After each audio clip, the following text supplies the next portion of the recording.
Welcome to London Property News Bulletin. Every week, we break down the key headlines and the wider news that could influence the market, keeping you informed and confident in your decisions. Here is what you need to know this week. The Times pushes back on rent controls.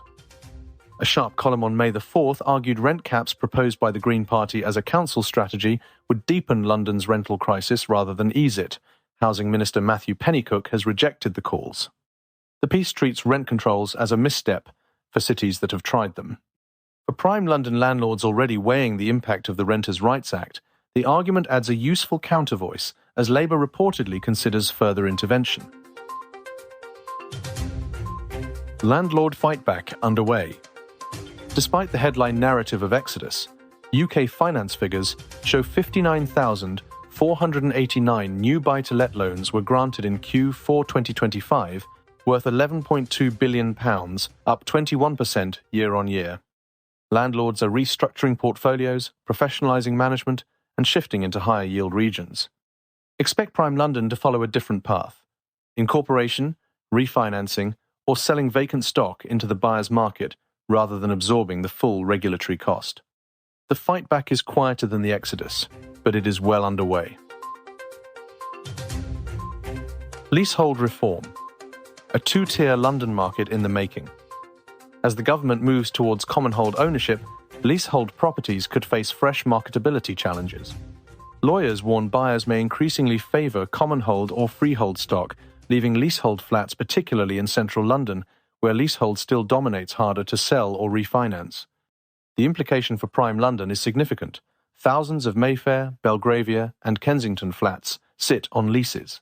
Owners considering exit or restructuring should be modelling this risk now, not later. Private school VAT now reshaping North West London property decisions.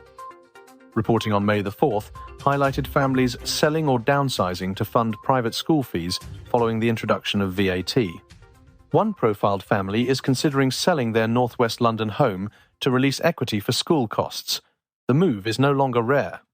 Prime London families are recalibrating between school fees, IHT exposure, and property tax, and the family home is increasingly the lever that gives. The downsizing trade is becoming structural rather than stopgap. Finance Act 2026 pulls offshore structures into the IHT net.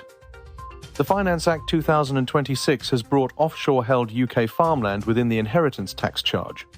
Historically, interests in a non-UK structure holding UK assets were treated as non-UK situs property and outside IHT. The shift is structural and signals where Treasury thinking is moving. For high-net-worth individuals holding prime London property through offshore vehicles, still the dominant pattern in Mayfair, Belgravia and Knightsbridge, this is a planning point that needs reviewing now. City Hall to investigate London's soaring service charges. City Hall is launching an investigation into the impact of high service charges on housing affordability across London, including the chilling effect on developers and providers when service costs become punitive. The probe sits at the intersection of leasehold reform and London's housing pipeline. For prime London leaseholders already paying five-figure annual charges, the spotlight is welcome. Whether it produces meaningful intervention is another question entirely. That wraps this week's London Property News Bulletin. Thank you for listening. If something caught your attention or you need support navigating the impact of the news, then please reach out to us. We're here to guide you. If this was useful, do pass it on to someone who also follows the market, and don't forget to subscribe to stay one step ahead.